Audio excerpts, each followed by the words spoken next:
Hi mga preni!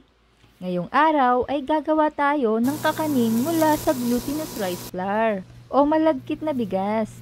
Marami talaga ang pwedeng gawin dito. Isa na dito ang resepeng lulutuin ko ngayon. Madali lang itong gawin mga preni. Kaya tara na't sabayan niyo ako. Sa isang mixing bowl, pagsamahin ang 4 na tasa ng glutinous rice flour at halos 1.5 tasa ng tubig. Utay-utay lang ang paglalagay ng tubig habang hinahalo para maging pantay ang texture ng gagawing dough. Pwede na nating imasa para makagawa ng dough. Ganito lang. O ayan, dapat ganito ang itsura. Hatiin ito sa 3 bahagi. Optional lang ito kung gusto mo lang ng iba't ibang kulay. At ngayon ay isa-isa na nating lagyan ng kulay. Ubi flavoring ang isa at buko panda naman ang isa. At yung isa, hahayaan ko na lang na plain color. Mix the dough until combined. Ganon din dito sa ube.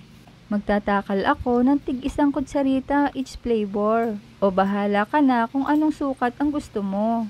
Ayan, ganito muna ang gawin natin. Para mas mabilis ang proseso mamaya. Maglalagay din ako ng palaman. Pwede namang wala na itong palaman. May stock lang ako dito sa bahay kaya maglalagay na rin ako. Ihulma ng pabilog. Then combine lang natin at i-flatten ng ganito.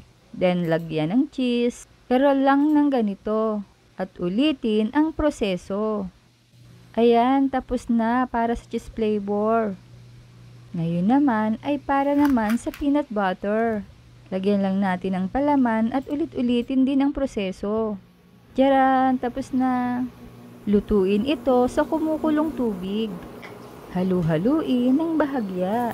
At kapag lumutang na ito ay luto na. Hanguin at ilubog sa bowl na may tubig para mabilis lumamig ang ating dough at para din hindi magdikit-dikit. Then i-drain well.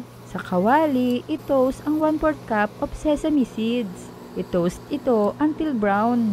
Hanguin at magto-toast din ako ng 1/4 cup grated coconut.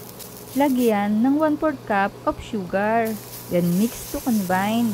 Lutuin ito hanggang sa maging brown. Ang purpose nito ay para hindi kaagad mapanis ang ating pang-coating. Ilagay dito ang dinurog na sesame seeds. Mas mabango kasi kapag dinurog. Ilagay ang mga nalutong palitaw at pagulungin sa sesame mixture. Lalagyan ko rin ito ng dahon ng saging para sa ating pagpiplating, para maayos itong tingnan. Eto ganito. Diba, ang gandang tingnan. Di lalo na kapag tinikman. Kaya tikman na natin. Wow, ang sarap. Nakita nyo ang peanut butter? Namuo siya. Tapos yung cheese naman ay nagmelt. Diba, baligtad, hehe. At ang sarap pareho. Kaya kung hindi ka pa nakapollow sa aking page, ay ipollow mo na ako. Para updated ka sa mga reseping ibabahagi ko pa. Huwag kalimutan, cook with love. Thanks for watching. Bye-bye.